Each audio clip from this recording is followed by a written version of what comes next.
À la une ce soir, 26 excès de vitesse enregistrés en une seule matinée sur nos routes. Face à la recrudescence des infractions et des braquages dans les commerces durant les fêtes, les gendarmes multiplient les contrôles. Le mouvement international pour les réparations porte plainte contre l'État et le drapeau aux 4 serpents. La requête a été déposée cet après-midi au tribunal de Fort-de-France pour apologie de crimes contre l'humanité et incitation à la haine raciale. À J-2 du passage à la nouvelle année, la Saint-Sylvestre sera cette année encore arrosée au champagne. Les Martiniquais sont les plus gros consommateurs de France. Zoom ce soir sur l'alcool star du réveillon. Et comme chaque année, les boucans de la baie s'apprêtent à faire vibrer Fort-de-France demain soir. Le traditionnel feu d'artifice est en préparation. Un show pyrotechnique plus long cette année. Nous reviendrons sur l'organisation de la soirée avec notre invité, le maire de la ville, Didier Laguerre. Bonsoir à tous, heureuse de vous retrouver. Bienvenue dans votre édition. Je vous le disais, ce matin, les forces de l'ordre ont épinglé 26 conducteurs en excès de vitesse, dont un à plus de 100 km/h près du rond-point de Jaham. Cette période de fête est propice aux infractions de la route, mais aussi au vol et au braquage. Les caisses des commerçants sont pleines et les malfrats à l'affût. Depuis le début du mois, les patrouilles de gendarmerie renforcent leur contrôle aux abords des axes les plus fréquentés, mais également dans les centres commerciaux. Céline Chalonneau et Michelet François. Prévention de la délinquance, la gendarmerie agit. Ici, dans ce petit centre commercial Foyalet, où la clientèle est plutôt familiale, à la tombée de la nuit, la présence de la trentaine de militaires en patrouille rassure. Ça limite et puis ça rassure aussi la population à avoir la police autour de soi. La présence des policiers le soir de manière générale serait souhaitable parce que bon, aux abords des centres commerciaux, normalement il y a déjà les agents de sécurité. Donc ça ferait double emploi. Mais s'il y en a, c'est toujours mieux qu'il y en ait qu'il n'y en ait pas. C'est un dispositif qu'on met en place en période de fin d'année. C'est un dispositif qui a deux buts. D'une part, rechercher les gens qui se seraient rendus coupables de délits d'appropriation, c'est-à-dire tout ce qui est vol à l'étalage, vol à la roulotte ou cambriolage sur les secteurs commerciaux, puisque c'est des secteurs qui sont particulièrement exposés dans ces périodes, parce que les stocks sont importants, les transactions financières en liquide sont très importantes aussi. Donc nous, on se doit de monter un dispositif autour de ce secteur. Donc ça, c'est vraiment le but principal. Et ensuite, le second but, c'est aussi de rassurer la population en expliquant que même en période de fin d'année, quand les gens ont les coffres chargés de denrées alimentaires à forte valeur ajoutée ou d'objets IFI ou d'objets multimédia, on est là pour protéger et de manière à ce qu'ils puissent rentrer chez eux en toute sécurité. Pour certains commerçants, les fins de journée en cette période de fête sont source d'angoisse. Car si les voleurs et les cambrioleurs sévissent toute l'année, en ce moment, on note une recrudescence de vols et les petits commerces sont souvent les plus vulnérables. Alors, aux abords de ces galeries marchandes, on souhaite que ces contrôles soient surtout dissuasifs. Je suis commerçant, hein. je sais de quoi je parle, quoi. Je suis commerçant. Braquage et tout le consort, là, c'est bon. Plus il y a des gendarmes, mieux je me porte. Je ne dirais pas qu'ils en ont qu'après les automobilistes. Mais s'ils lâchent un peu plus la route pour s'occuper un petit peu plus des malfrats, des braqueurs, des voyous, des consorts, ça serait mieux. C'est indispensable. C'est de la prévention et la prévention, c'est mieux que l'intervention. La présence des gendarmes, déjà, bon, c'est une sécurité pour les concitoyens. Pour l'image également du commerçant, il apprécie quand la gendarmerie est présent sur son commerce, quoi. Axes routiers et commerces sous haute surveillance. Ce dispositif est le 3e depuis le 10 décembre. L'un des objectifs est de rechercher les gens qui se seraient rendus coupables de délits d'appropriation sur les centres commerciaux, mais aussi de verbaliser toutes les infractions au code de la route.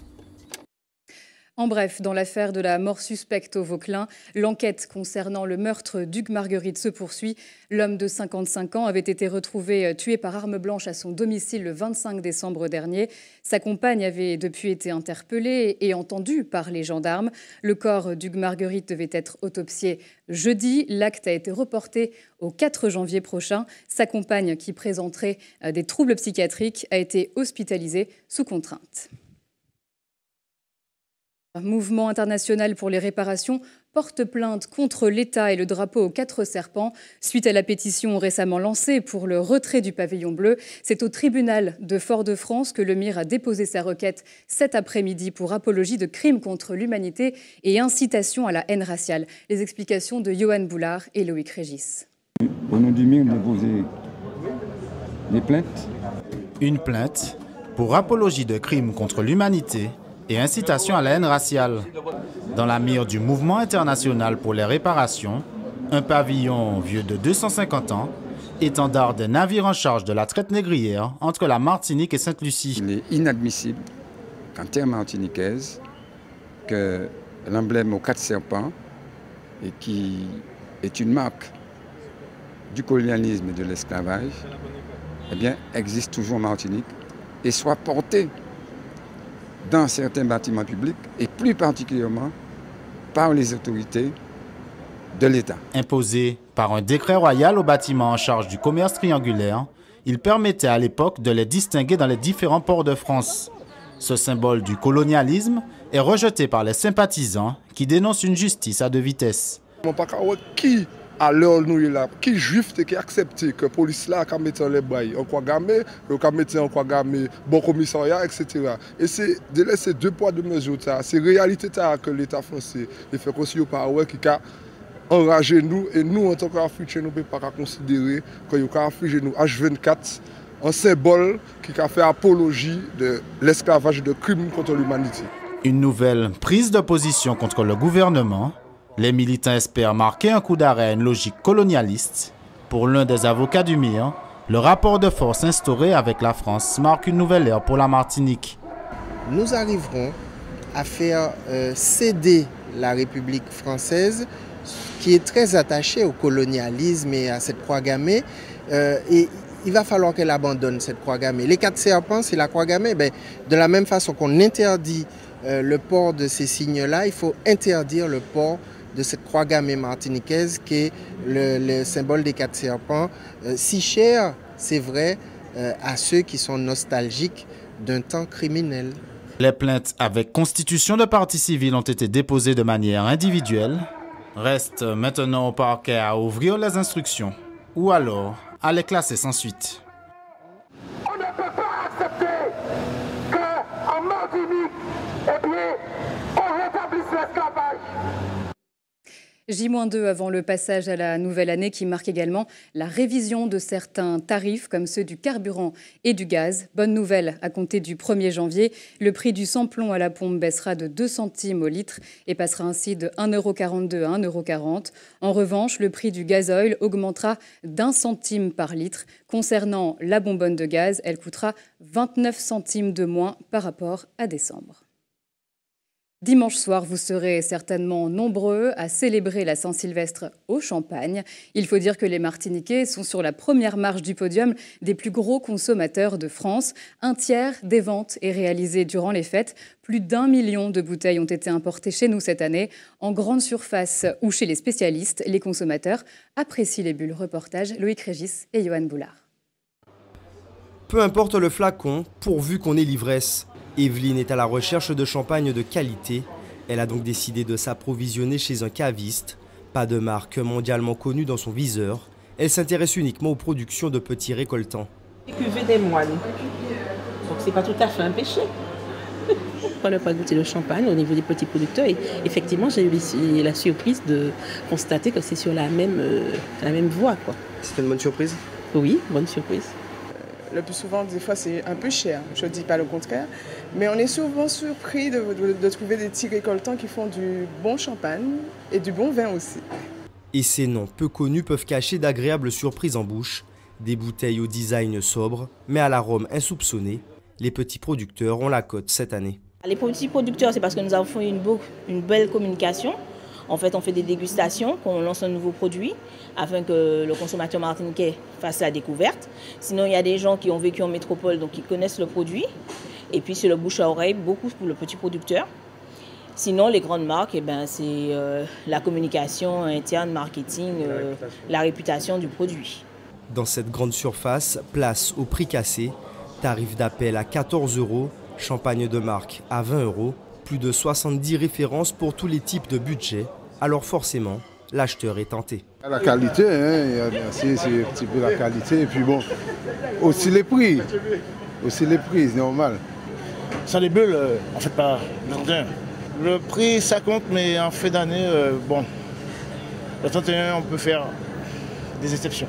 Ici, ce sont plus de 30 000 bouteilles qui sont vendues pour le mois de décembre, une part importante de la vente de boissons. Quelques marques se distinguent clairement. Et le Mercier, le Feuillat et le Dutz. Le Martiniquais est très bien au courant du champagne et connaît bien toutes les marques. Et effectivement, il y a ces 3 marques que j'ai citées sont vraiment celles qui sont les plus répandues et qui correspondent, à mon avis, au goût du consommateur martiniquais. Avec 1 340 000 bouteilles vendues l'an dernier, la Martinique est la première région de France consommatrice de champagne, juste devant la Guadeloupe et la Réunion. Et l'événement de demain que certains ne manqueraient sous aucun prétexte, c'est bien évidemment les traditionnels boucans de la baie qui reviendront faire scintiller la baie de Fort-de-France. On va revenir sur les préparatifs dans quelques instants, mais pour l'heure, on rejoint notre invité Didier Laguerre, le maire de la ville. Bonsoir. Bonsoir. Alors tout d'abord, expliquez-nous, donc on va le voir dans quelques instants, je l'annonçais en titre, le show pyrotechnique sera plus long cette année. J'imagine que la sécurité a été revue.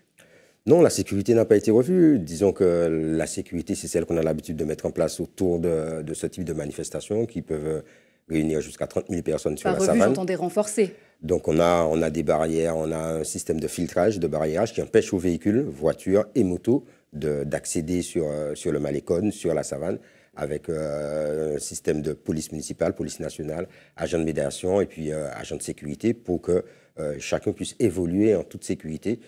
Puisque c'est une manifestation qui est familiale, où on va retrouver des enfants, des familles, des aînés. Donc c'est une manifestation populaire, il faut que les choses se passent très bien.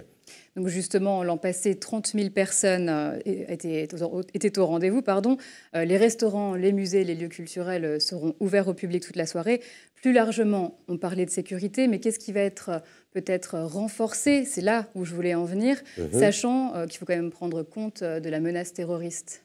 C'est-à-dire que depuis les attentats de janvier 2015, nous avons revu notre dispositif de sécurité. Nous sommes obligés de répondre aux règles de Vigipirate. On a le renfort de la police nationale, la brigade d'intervention qui vient aussi et qui se met en retrait et qui se tient prête. On interdit l'accès aux véhicules, ça c'est très important puisqu'on a vu à Nice que un véhicule avait forcé les barrages. Donc là, on s'est organisé pour qu'aucun véhicule ne puisse forcer les barrages avec les barrières Vauban, des voitures de police qui sont derrière, qui empêchent en fait à des véhicules de pouvoir pénétrer sur le lieu de la fête. Pour nous, c'est très important que les choses puissent se passer en toute sérénité et que chacun soit en sécurité. Il ne faut pas oublier que c'est le 20e anniversaire des Boucans de la Baie.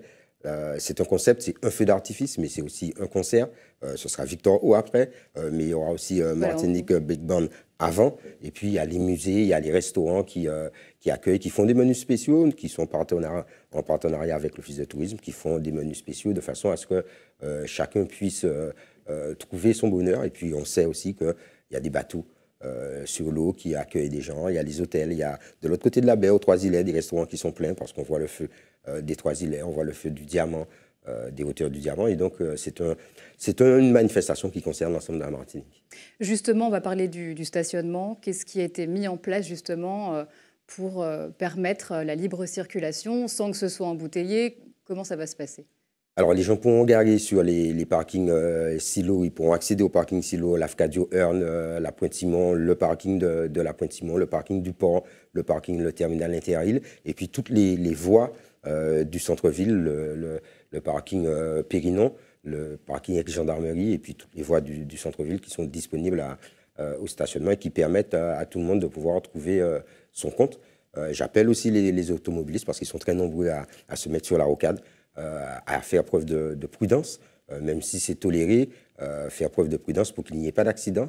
Et puis le fait qu'il y ait le concert après, le feu d'artifice permet aux uns et aux autres de partir tranquillement, et donc qu'on n'ait pas tout le monde qui parte au même moment, ce qui permet de limiter les problématiques d'embouteillage.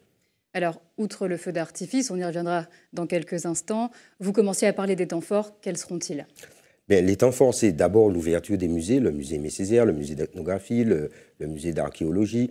On invite tout le monde à venir visiter, à venir voir le banc Toni Morrison. Est-ce qu'il y aura un tableau d'entrée, comme l'année dernière, qui était dédié à Eugène Monin? Non, il n'y aura pas de tableau d'entrée cette année au musée Aimé Césaire.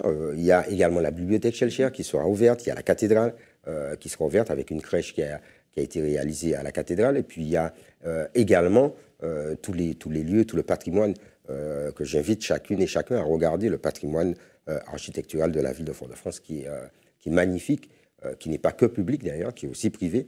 Et tout ça participe à créer une ambiance, une atmosphère de fête autour des boucans de la baie.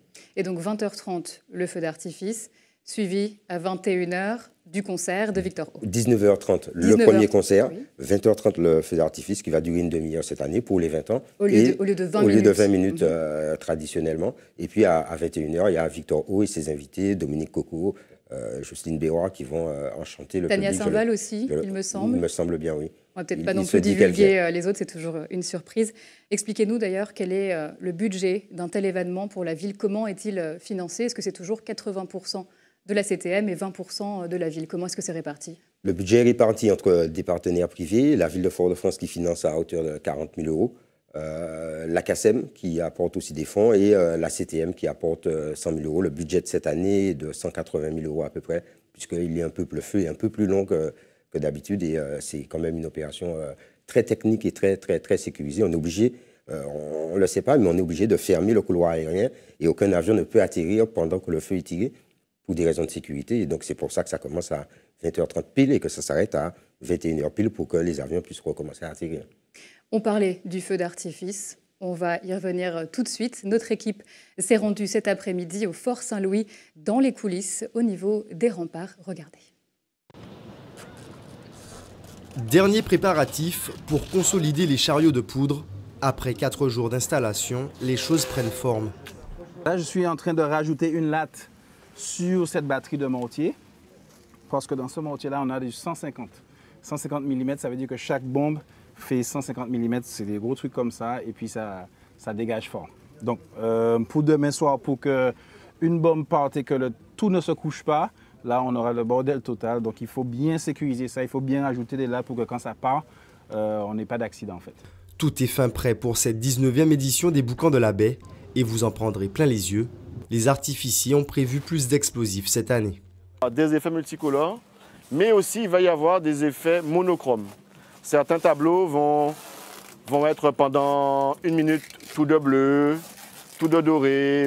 Il va y avoir des ambiances un peu différentes.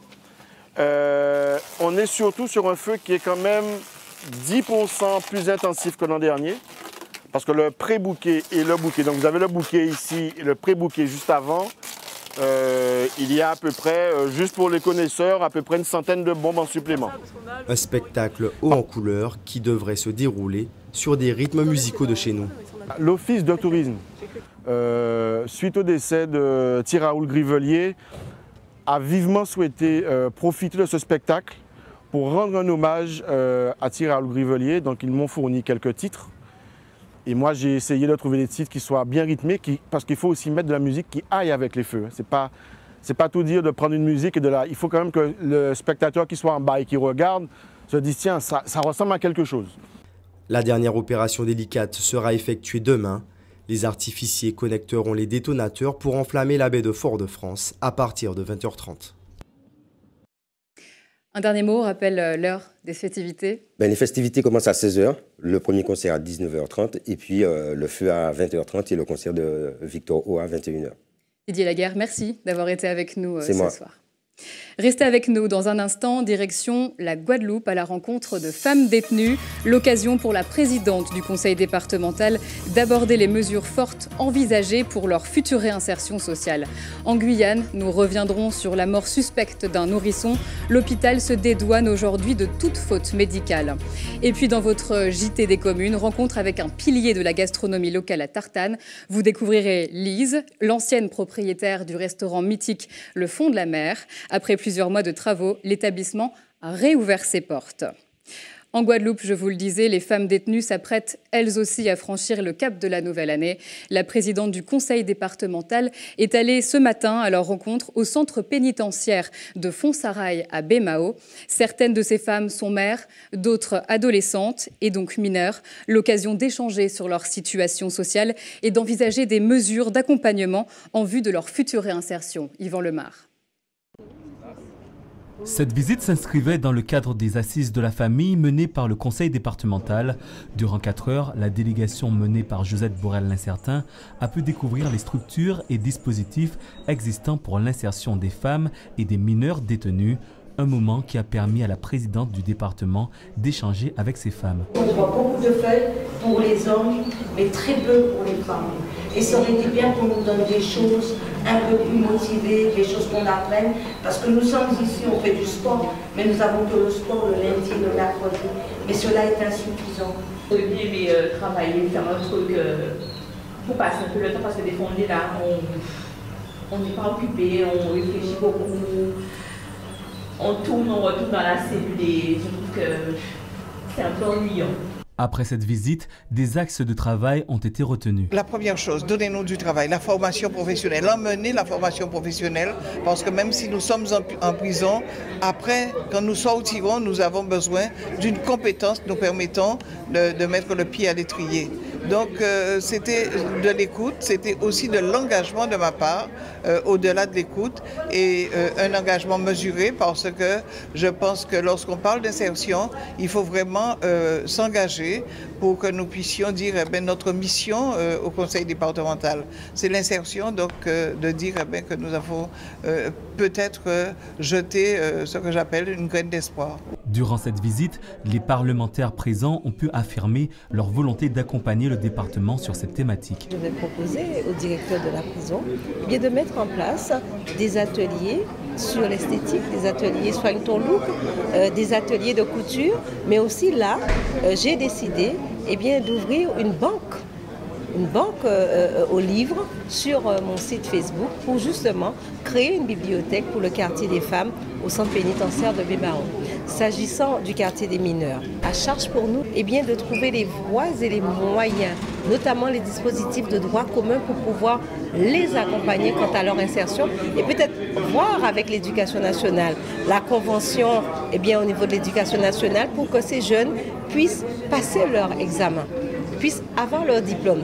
Solliciter les entreprises afin qu'elles puissent avoir une activité qui leur permette de gagner, même si elles ne gagnent pas beaucoup d'argent, et d'avoir encore le contact avec le monde du travail. Pour faciliter la prise en charge des enfants, dans le droit commun, il y a un certain nombre de dispositifs qui existent, mais qui montrent leur insuffisance, et il y a même certaines carences que j'ai constatées à travers les témoignages de certaines personnes ici au centre de détention.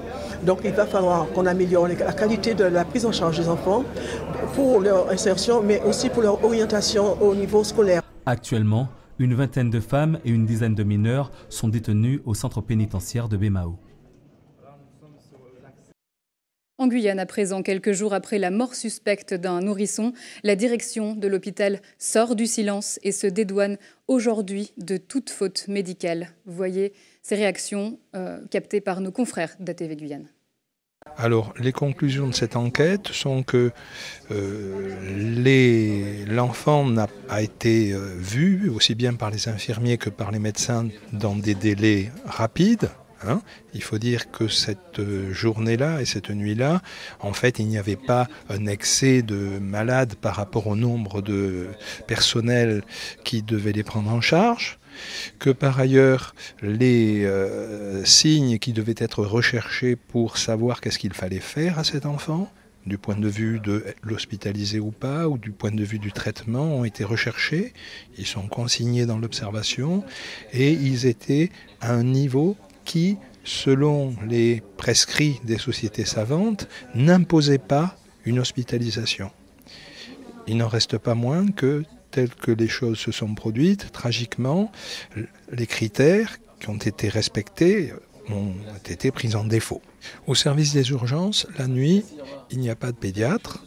La filière spécifique des enfants est une filière qui est toute la journée, pendant la nuit, c'est les urgentistes qui voient quand même beaucoup d'enfants, qui prennent en charge les enfants et qui demandent un avis du pédiatre s'il le juge nécessaire. Non, il a été ausculté par un médecin et ce médecin était en mesure d'apprécier les signes que l'on rencontre dans la pathologie que présentait cet enfant et de les interpréter par rapport aux recommandations nationales de la Société française de pédiatrie.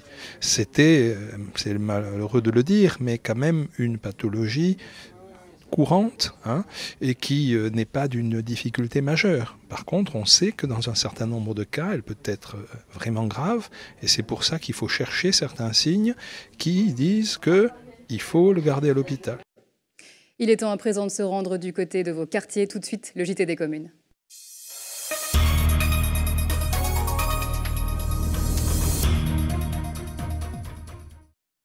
Ce soir, à l'occasion de la réouverture à Tartane du restaurant mythique Le Fond de la Mer, Hubert Bornil nous emmène à la rencontre de Lise, l'ancienne propriétaire des lieux et cuisinière hors pair. À 80 ans, elle a passé la main, mais elle reste une institution. Regardez. Auparavant, c'était le Don de la Mer, ce restaurant qui fait partie des piliers de Tartane. À l'époque, vous vous souvenez, il y avait le Madras, il y a eu ensuite chez Titine, et puis tout le monde connaît le Don de la Mer. Aujourd'hui, on l'appelle le Fond de la Mer. Elle est encore là, Madame Crétinois, on va la voir, et puis ses filles. Et puis, là, c'est toujours bon manger PIA, c'est comme ça, elle a qu'à aller. La Saint-Sylvestre, là, c'est la Noucaillée. Mais oui. Après de 80 ans, Madame Lise Crétinois n'a rien perdu de ses habitudes d'avant.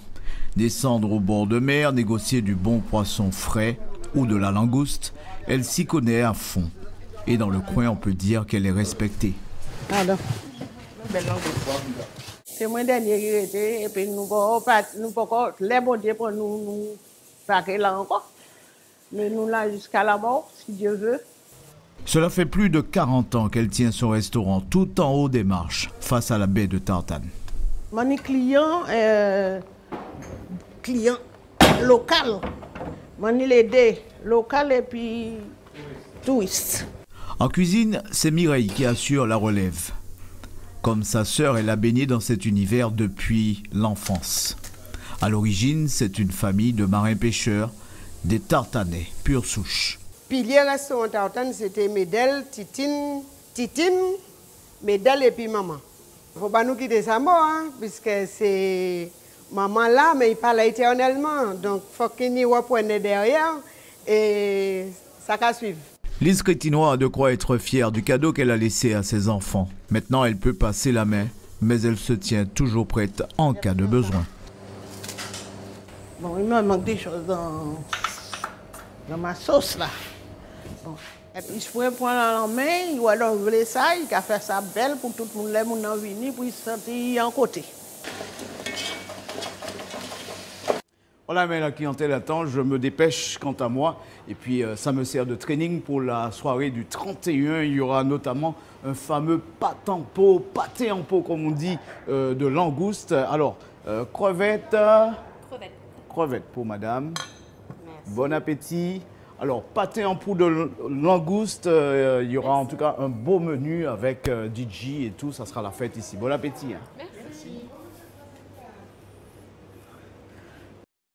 Voilà, c'est la fin de cette édition. On se retrouve dans un court instant pour rentrer chez PIA. En attendant, je vous laisse avec ces images des boucans de la baie, un avant-goût de demain soir. À tout de suite.